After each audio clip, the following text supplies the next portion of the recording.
Governor সাহেব ঠিকই করেছেন, যদিও আমি ওকে পাঁড় মাতাল বলি। গভর্নর সাহেব ঠিক করেছেন, কারণ রাজভবনের বাইরের পুরো নিরাপত্তার দায়িত্বটা এবং সিসিটিভিটা কলকাতা পুলিশের হাতে। সেখানে যদি কোনো ঝোপে ঝাড়ে অস্ত্র ফেলে দিয়ে যায়, পরবর্তীকালে রাজ্যপাল এবং রাজভবন দুটোই কালিমালিপ্ত হতে পারে।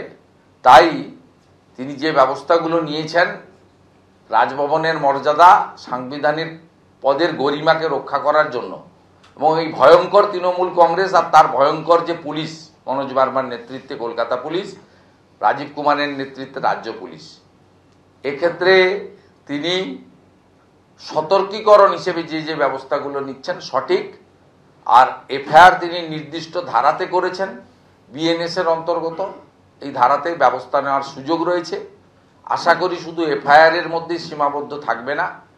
যদি পুলিশ এর বিরুদ্ধে ব্যবস্থা না নেয়, পুলিশ ইনঅ্যাকশনের জন্য মামলা বা সেন্ট্রাল এজেন্সিকে মামলা ট্রান্সফার করার ব্যাপারেও আমি দাবি করব, উদ্যোগ নেব।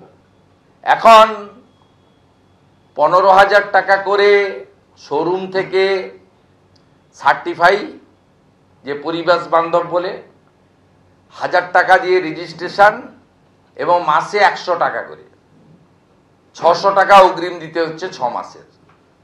ইতিমধ্যে রাজ্যের বহু জায়গায় টোটো চালকরা সংগঠিত হয়েছেন, বিক্ষোভ করেছেন। আবার কোথাও কোথাও পুলিশ, হাওড়ার বালিসহ অনেকগুলি জায়গায় পুলিশ তোলাবাজিকে মদত, সরকারের এই তোলাবাজিকে মদত দেওয়ার কাজে টোটো চালকদেরকে, টোটো গাড়িকে থানায় এনে টেনে তুলেওছেন।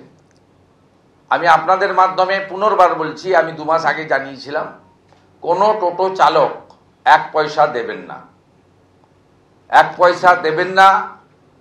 আপনাদের যদি বাধা দান করা হয় রুটি রুজির এই যে আপনাদের সংগ্রাম, আপনারা আমাকে বা আমাদের যারা মণ্ডল স্তর থেকে যারা এলাকায় এলাকায় আপনাদের পরিচিত আছেন বিজেপির, তাদের মাধ্যমে আমাকে জানাবেন। আমরা পূর্ণ সহযোগিতা করব। যে থানা এই ধরনের অন্যায় অত্যাচার করবে, আপনারা 2-3 ঘন্টা টাইম দিবেন। দক্ষিণবঙ্গ হলে আমরা পৌঁছে যাব, উত্তরবঙ্গ হলেও আমরা ওই এলাকার এমএলএ এমপিদের পাঠাবো, আমরাও 1-2 দিনের মধ্যে পৌঁছাবো। তাই দয়া করে আপনারা এদের অর্থ দেবেন না। আর যদি সরকারের শুভ উদ্যোগ, শুভ চিন্তা থেকে থাকে, উইদাউট মানি তারা যদি রেজিস্ট্রেশন করতে চান, আমি মোস্ট ওয়েলকাম করব।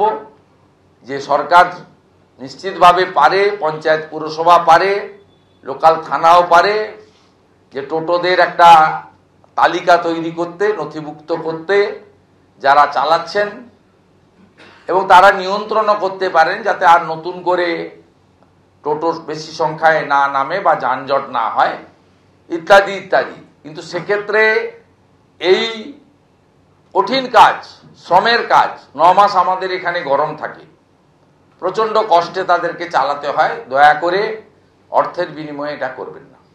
এবিপি আনন্দ, এগিয়ে থাকে, এগিয়ে রাখে।